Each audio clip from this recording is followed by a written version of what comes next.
ikut memberikan sedikit gambaran tentang pertanyaan dari Bappenas tentang kecukupan hutan bagi wilayah.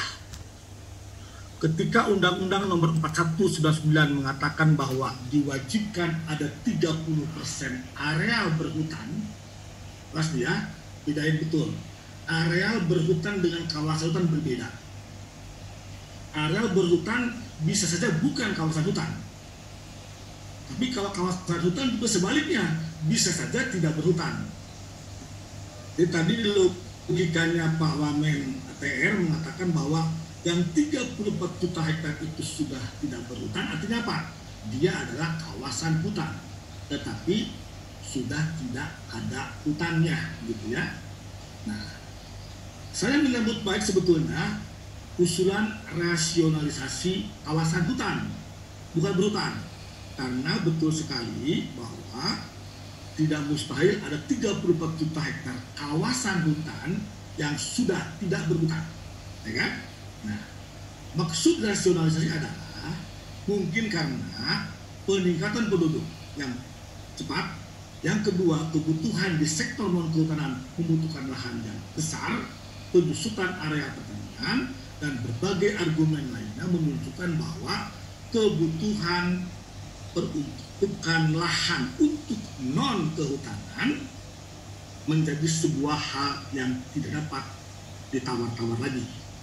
Oleh karena itu, saya mengajukan usulan yang bagus. Apalagi kita hanya bicara di kawasan yang tidak berhutan. Awas ya, saya sebagai orang kehutanan sangat sepakat bahwa jangan lagi area yang masih hutan perawan atau hutan berhutan bagus untuk dirubah untuk hutan lain. Itu poin pertama. Yang kedua, apakah kata-kata 30% itu adalah hasilnya? Bukan. 30% betul-betul sebuah angka yang muncul mungkin dari pakar senior zaman saya masih mahasiswa. Muncul bahwa itu terbaik. Padahal dari segi perhitungan neraca air dan keseimbangan daerah aliran sungai, maka sesungguhnya setiap provinsi pasti akan beda-beda, tidak harus 30%. Mungkin Sulawesi Utara butuh 60%, 50%, Kalimantan Tengah cukup 10%, karena datar topografinya tidak berbahaya, mungkin. Jadi ini masih perlu kajian ilmiah yang serius, sehingga dapat angka-angka berapakah kecukupan hutan untuk setiap provinsi. Adapun untuk tujuan kawasan lindung, hutan konservasi, biodiversity, pertahanan berupa hutan, sesungguhnya sudah ada taman nasional, sudah ada suaka marga satwa, hutan konservasi dan lain-lain. Yang kalau dipertahankan statusnya lebih dari 30%. Nah, kemudian kita bertanya, kalau kita asumsikan bahwa area berhutan sebagai sebuah syarat atau kriteria proporsi itu, sampai data tahun 2019 saya peroleh bahwa luasan tutupan areal berhutan Indonesia masih 53% dari total luas daratan. Jadi kalau kita bicara 30% sebagai standar minimum gitu ya, ya kita masih 23% di atasnya. Dibanding dengan negara lain, kita hanya kalah oleh Brazil, ya kan, yang lebih sedikit dari kita. Itu area berhutan.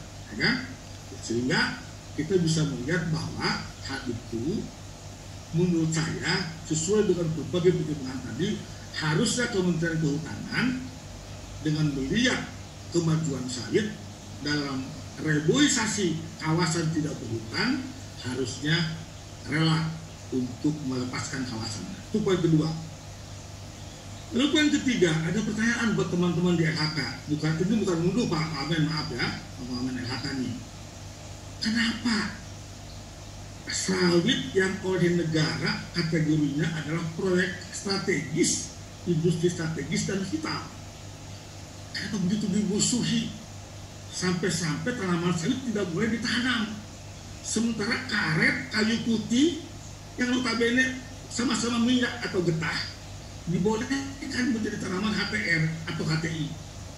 Kalau soal tanaman monokultur, tidak terapkan aja aturannya, ya terapkan aturannya. Karena kalau sampai LHK sadar nih bahwa sawit ini bukan anak tiri. Dalam bahasa orang sawit adalah anak tiri yang berbakti, ya, gitu, ya kan? Gurawannya gitu gurawannya.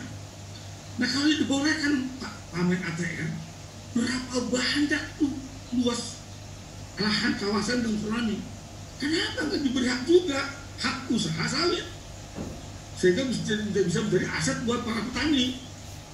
Menurut saya Pak Presiden bisa menetapkan itu, gitu loh.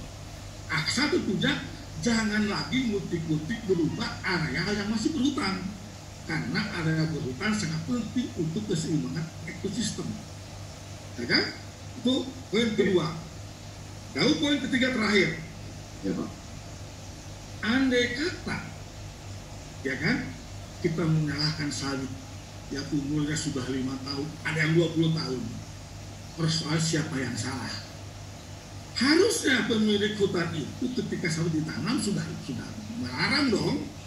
Sekarang sudah berbuah dan bermanfaat sebagai aset masyarakat, tiba-tiba ketahui itu kawasan. Jadi saya setuju sekali Pak Bappenas, barangkali biaya atau anggaran untuk tata batas menjadi super prioritas setelah semua dilepaskan sesuai dengan kebutuhan sektor lainnya. Karena sungguh tidak fair area hutan untuk luasan tertentu kurang produktif, kurang memberi kesejahteraan pada rakyat jika dipakai dengan untuk peruntukan lain, ya kan? Kalau orang Brebes mengatakan 1 hektar masih dapat memberi cetaran bawang misalnya 5 juta, sementara hutan cuma 1 juta, kan harusnya hutan mengalah dalam bahasa hutan yang sudah tidak berhutan. Ini konteks opportunity cost. Dengan berbagai pertimbangan itu, ya kan, mungkin kita harus duduk bersama dengan ada Pak Presiden dengan Presiden, sehingga ada realokasi fungsi sehingga menjadi proporsional baik secara ekonomi, sehingga sharing hutan menjadi lebih besar kepada kesejahteraan rakyat, ya kan? Lalu semua program ketahanan pangan dan juga ketahanan keamanan menjadi tercapai. Terima kasih Pak.